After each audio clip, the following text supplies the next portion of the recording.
Many of the early church fathers, we call them the apostolic fathers, that generation that came after the apostles died off, spoke of suffering as almost a second nature sort of thing.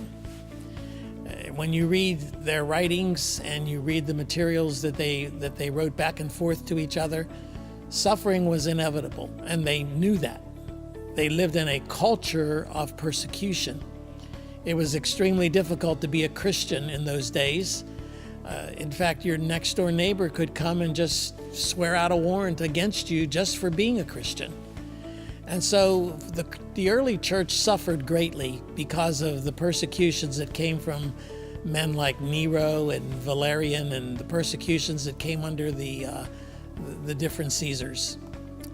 And so the question arises is, when these men spoke of these things, when they spoke of it in such a common way, such a secondary way, that it was a given that they were going to suffer, the question then arises from one of our questioners this way.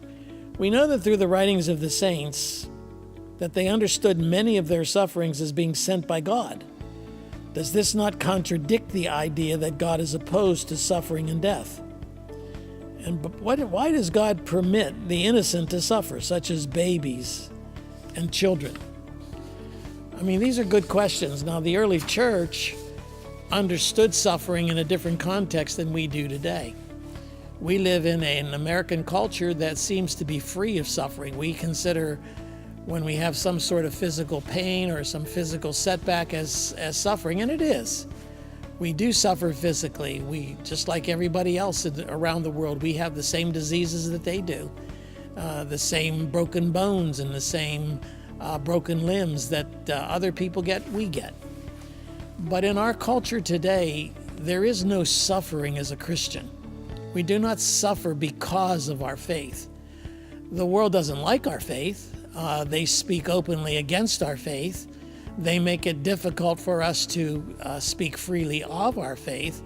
But that's not the kind of suffering that the early church fathers understood by the persecution of the Neros and the persecution of the Valerians and others. Their suffering was different. Their suffering resulted in death. Their suffering resulted in torture and crucifixions and burnings at the stake and beheadings and tearing their limbs apart and dicing them and quartering them.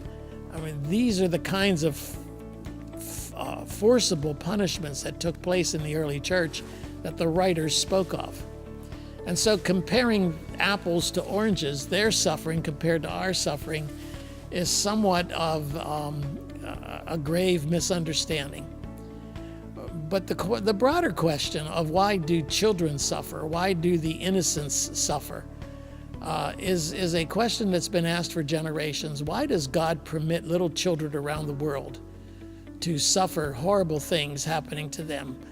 What about the countries that are controlled by ISIS and some of the Boko Haram groups and some of the others that take these children and sell them into slavery and torture them and rape them and do all sorts of horrible things to them? The question is, where is God when all of this is happening?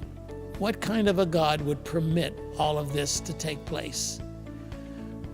And usually that question is framed by atheists, by people who do not believe that the God we have is a God of love, but also a God of justice. They do not believe that Christians have the right answers when we say that all things work together for good to those who love God. They question our sanity when we talk about a loving God who allows these sorts of things to happen.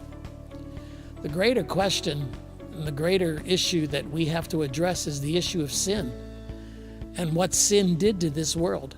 When Adam and Eve were created, when they sat in that garden and worked and tilled that garden, they lived in a pain-free world, a world that was not fractured by sin and stained by the dirt of evil.